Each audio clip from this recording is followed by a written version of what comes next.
Well, we had a pretty good rain the other day, and this man was driving into town and he slid off in the ditch and he got stuck.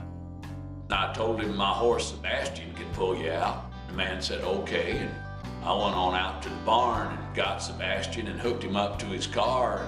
And I hollered, pull, Ranger! Come on, Benny! Let's go, Sarah! Pull, Sebastian! Pull! And sure enough, the car was out of the ditch. Man turned to me and said thanks and offered to pay me, but I said, no, that's all right. He said, before I go, I got one question for you, though. Why did you say the wrong name 3 times?